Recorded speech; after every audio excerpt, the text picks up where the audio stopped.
right, so 7.7, we're going to talk about the determinant. So the determinant, when we have a 2 by 2 matrix, we find it by multiplying our first diagonal minus the second diagonal. So we'll call the first diagonal our major diagonal. The second one is the minor diagonal. So major minus minor. So looking at example 1a, we're going to multiply our major diagonal. So 2 times 2 would be minus our minor diagonal, 1 times negative 3. 4 minus negative 3. 7. So that would be our determinant. Let's do B. What's our major diagonal? 4. 2 times 2 would be 4. Minus, what's our minor diagonal? 4. 4 minus 4? 0. So our determinant would be 0. For C, what's our major diagonal? 0. Awesome. 0 times 4 would be 0. And what's our minor diagonal? So 0 minus 3. Perfect. 2 times 3 over 2 would be 3. 0 minus 3? Negative 3. All right, now when we get to a 3 by 3, we've got a couple more steps that we have to do. So it's not as easy as just doing the major minus minor. So the first thing we want to do when we have a 3 by 3 is we're going to take the first 2 columns and we're going to rewrite them on the outside. So I have 0, 3, 4, and 2, negative 1, 0. So I just take my first 2 columns, we're going to rewrite them on the outside. Now we're still going to do major minus minor, but when it's a 3 by 3, we actually have 3 major diagonals. So our major diagonals start at the top left, so that first number in our matrix is going to be the start of our major diagonal. But we have 3 major diagonals. We have this one, and this one. So that's why we want to rewrite the first 2 columns. We're kind of extending our matrix, so that way we can clearly see what our major diagonals are. So we're just going to add up all of our major diagonals. So it's still major minus minor. Major minus minor. But we have 3 majors here, so we're going to add them all together. So I'm going to multiply my first major together. So 0 times negative 1 times 1 would be what? 0. Plus 2 times 4. 16, awesome. And then 1 times 3 times 0. 0. So our majors add up to 16. Then we're going to do minus the minors. So we're going to do that same thing, but we got to find our minor diagonal. So minors start at the bottom and go up. So these would be our 3 minor diagonals. So we're going to add up all of our minors. So 4 times negative 1 times 1 would be what? Negative 4. 0 times 2 times 0. 0. And then 1 times 3 times 2. So negative 4 plus 0 plus 6. 2. So our minor diagonals would be 2. So 16 minus 2, 14. So that would be our answer. Let's do the next one. What's the first step we have to do? We're going to rewrite our first 2 columns on the outside. So 6, 2, 4, and 1, negative 3, negative 1.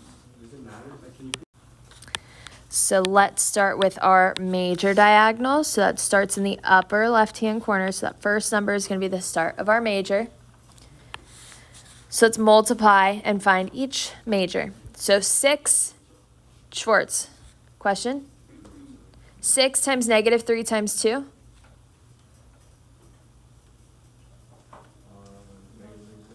Negative 36, perfect. Plus, the next diagonal would be 1 times 3 times 4. Plus, the next diagonal would be 7 times 2 times negative 1. Negative 14. Let's add all of those up. What do we get when we add negative 36 plus 12 minus 14? Negative 38. Perfect. So minus the minors. So minors are going to start at the bottom and go up. So 4 times negative 3 times 7. If you need to, write it out. 3 times 7 would be 21, times 4 would be 81. So negative 81. 84, yep, you're right. Just making sure you're paying attention. Then we have negative 1 times 3 times 6 would be negative 18. And 2 times 2 times 1? 4. So negative 84 minus 18 plus 4? Perfect. Negative 98. So we have minus negative 98. What does minus a negative turn into? Plus. So negative 38 plus 98 would be what? What is it? 60. Awesome. All right, 7.6, we're going to talk about the inverse of a matrix. So we're going to kind of approach the inverses two different ways. We are going to determine if two matrices are inverses of each other, and we're going to take a matrix and find the inverse of it. So first thing we're going to do is determine if two matrices are inverses. To do that, we're going to use our inverse matrix. So this is our inverse matrix here, where we have a diagonal of 1s and 0s. So 1, 0, 0, 1. So our inverse matrix. And then we've talked about inverses before when we had inverse equations, where we had to find the equation, the inverse of an equation. And we use this as our inverse symbol. So same symbol, different math that we have going on when we find the inverse of a matrix, but this is our inverse symbol. So in example 1, we want to show that B is the inverse of A. To do that, we have to multiply A times B and B times A and get the inverse matrix. So our inverse matrix is 1, 0, 0, 1. So both A times B and B times A have to give us this as an answer. So let's multiply them together. Let's find A times B first. So we did multiplying yesterday. When we multiply, this is a 2 by 2 times a 2 by 2. Sorry, we can multiply. Our answer is going to be a 2 by 2. In the first matrix, do we move in rows or columns when we multiply? We'll move in rows. And then the second matrix, we're going to move in columns. So to start multiplying, we are going to go the first row, first column. So we're going to multiply the first number times the first number. So negative 1 times 1 is negative 1. And second number times the second number, 2 times 1, 2. And negative 1 plus 2, 1. Next, let's do the first row, second column. So we multiply the first number times the first number. Negative 1 times negative 2. 2. 2 times negative 1. Negative 2. And 2 minus 2. 0. Next, let's do the second row, first column. Negative 1 times 1. Negative 1. And then 1 times 1. Negative 1 plus 1. 0. And then lastly, let's do the second row, second column. Negative 1 times negative 2. Positive 2. And then 1 times negative 1. Negative 1. 2 minus 1. 1. Did we get the inverse matrix? Yes. But we have to check A times B and B times A, because it is possible that we could get the inverse matrix with A times B and not with B times A. So B times A is different than A times B. So let's do B times A now. I'm going to rewrite our matrices because B is going to go first. So I'm going to put A right next to it. -1, 2, -1, 1. So now in B, we're going to move in rows. And in A, we're going to move in columns. So we are doing B times A now. So I'm going to start with my first row, first column. So 1 times -1 would be -1. -2 times -1. -1 plus 2. 1. Then let's do the first row, second column. 1 times 2. -2 times 1. 2 minus 2. 0. Then the second row, first column. 1 times -1. -1 times -1. -1 plus 1. 0. Lastly, the second row, second column. 1 times 2. -1 times 1. 2 minus 1. 1. Did we get the inverse matrix again? So are they inverses of each other? Yes, they are inverses.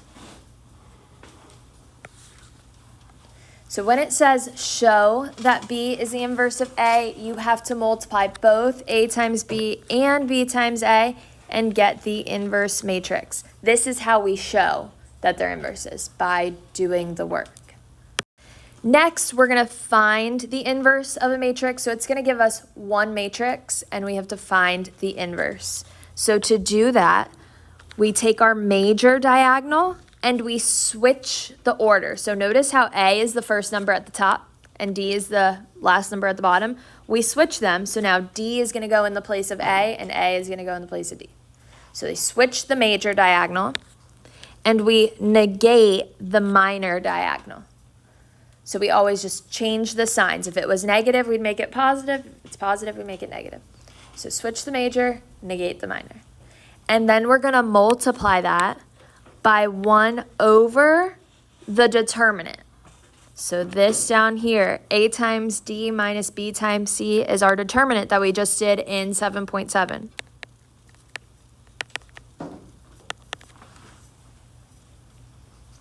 So we're going to multiply it by 1 over the determinant, and we'll distribute that to everything.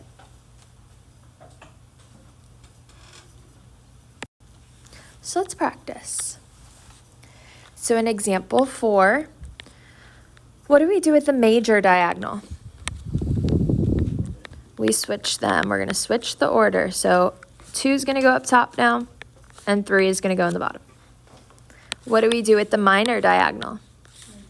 Negate them. So we flip the signs. So here they're already negative. We're going to flip it to positive. So they stay in the same place, but -1 is going to become 1, and -2 is going to become 2. And then we're going to multiply this by 1 over the determinant. The determinant is major minus minor. So what's our majors multiplied together? 6, perfect. Now it doesn't matter if you use this as your major minus minor or the new one, you'll get the same answer for the majors and the minors. So it doesn't matter which one you use when you find the determinant. It'll give you the same answer if you did the first step correctly. So 6 is our major minus, what's the minors? 2. So 6 minus 2 would be 4. So we're going to multiply it by 1 over 4.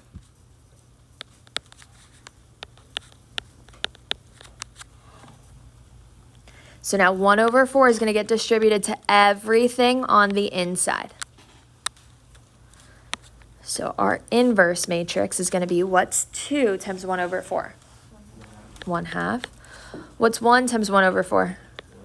1 over 4. 2 times 1 over 4, 1/2. And then 3 times 1 over 4, 3/4. So this is our inverse. Let's do B. So again, we're finding the inverse. What do we do to our major diagonal? Switch them. So 2 is going to go at the top, 3 is going to go at the bottom. What do we do to our minor diagonal? Negate them. So we'll have a positive 1 at the top and a positive 6 at the bottom. We just flip the signs. And then we're going to multiply this by 1 over our determinant. So major minus minor. What's our major diagonal? 6 minus, what's our minor diagonal? So that would be 1 over what? 0. What happens when we get 0 in the denominator of fraction? Undefined. This is undefined. Do you think I could distribute an undefined number to my matrix? So what do you think our answer would be? No solution's fine. There is no inverse. That is our answer. No inverse. So the questions on the homework will say, like, find the inverse if possible. This is the one case where there is no inverse. So if you find the determinant and you get 0, and you have 1 over 0, it's undefined, there is no inverse. You can say, no inverse, impossible, no solution, whatever you want to say. WebAssign will tell you what to write inside the box for a question like this. So again, we are going to find the inverse. So let's start. What do we do with our major diagonal? Switch the order. So -3 is going to go up top. 1 is going to go on the bottom. What do we do to our minor diagonal? Flip the signs. We negate them. So it'll become -4 and +1. They stay in the same spot. We just negate them. Then we're going to multiply by 1 over our determinant. What's our majors? What do we get when we multiply the majors? -3 minus the minors. What do we get when we multiply the minors? -4. So -3 minus -4 would be what? Awesome. So we get 1 over 1, which would just be 1. What do we get when we distribute 1 to everything? The same thing. So it'd be -3, -4, 1, 1. So this would be our inverse.